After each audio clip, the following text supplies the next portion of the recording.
y'all, it's Amanda. Welcome back. Today we're going to look ahead to Regulation D, which will be starting on July 1st and answer a super important question.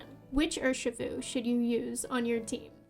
So just in case you didn't know, there are two different forms of Urshifu that you could obtain in the Sword and Shield Isle of Armor DLC.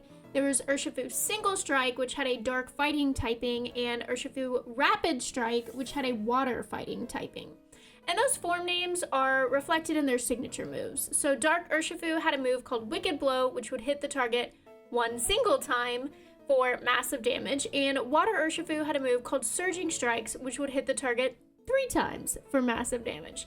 Keep in mind that both of these moves guaranteed critical hits every time they were used, and Protect will fail against them due to Urshifu's ability Unseen Fist. So it's clear that Urshifu is going to be pretty strong in the meta already, so I should probably use it on my team. But which one is better? Well, of course, the answer to that question is going to be different depending on what the rest of your team looks like, but we can talk about some differences between the two to help you make your decision here.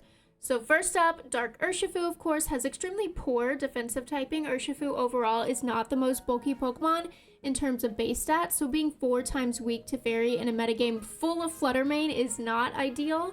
There is, of course, always the potential to use a defensive Terra type like Steel to get around that, but you may not be able to tear away from that 4 times weakness in all situations. Let's say you've already burned your Terra and suddenly you're 4 times weak to Fairy facing down a Flutter Mane. Additionally, Dark Urshifu runs Sucker Punch as its priority move, and Sucker Punch will fail if used against a target that does not lock into a damaging move. So that fact can sort of be exploited and played around by your opponent through really careful use of Protect, other status moves, and even switching Pokemon out to gain a more advantageous position. On the other hand, Water Urshifu has more common weaknesses like Grass and Electric, as well as the Fairy weakness from its fighting type, but it doesn't have any 4 times weaknesses at all, and its signature move, Surging Strikes, has the same base power, 25 base power times 3 hits, as Wicked Blow, which is 75 base power in a single hit, but it hits multiple times, which means it actually has the ability to KO Focus Sash users in a single move, which Wicked Blow would not be able to achieve. Additionally, its priority move, Aqua Jet, while being slightly less powerful than Sucker Punch, only 40 base power to Sucker Punch's 70, is also more reliable because it will always hit the target even if they switch out or use a non-damaging move. So up until now, it kind of seems like both Urshifu are neck and neck. Dark Urshifu has a glaring weakness, but fewer other weaknesses, and Water Urshifu has no 4 times weakness, but a larger number of type weaknesses. And Dark Urshifu is reliant on Sucker Punch connecting sometimes, while Aqua Jet will always connect with its target, but Sucker Punch is more powerful than Aqua Jet, so it's a little bit back and forth. With this information, how are we going to decide which Urshifu is the best? Well, I've got one more reason that I think will make Water Urshifu the definitive most dominant bear in the Regulation D meta. And that reason is the Fire, Water, Grass core. Now, this is pretty basic team building, which I actually covered in this video up here. But when you're building a balanced team, you want to have pivot options so that you can reposition when you end up in a bad place where your Pokemon on the field are weak to your opponent's Pokemon.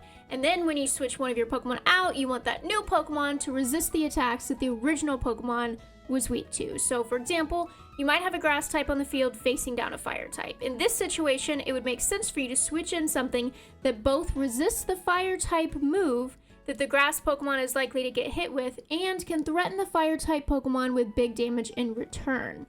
Enter the Fire, Water, Grass core. Because the Fire, Water, and Grass types each resist and threaten each other, you can have one Pokemon of each type on your team, and then you have a very bulky core to switch in and out of to reduce the damage that your team takes from your opponent's heavy hitters.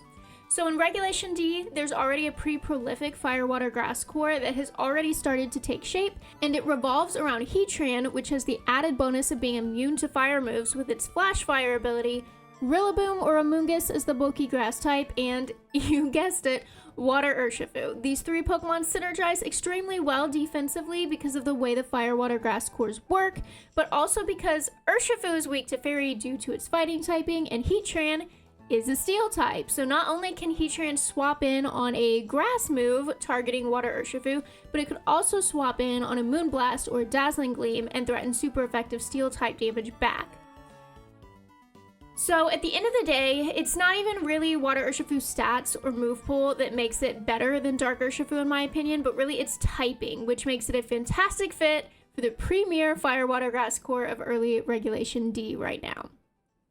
So as always, don't forget to leave a comment down below if you disagree with anything I've said or have anything to add. And if you want to see more videos like this, please like this video and subscribe to the channel. I'll see y'all later.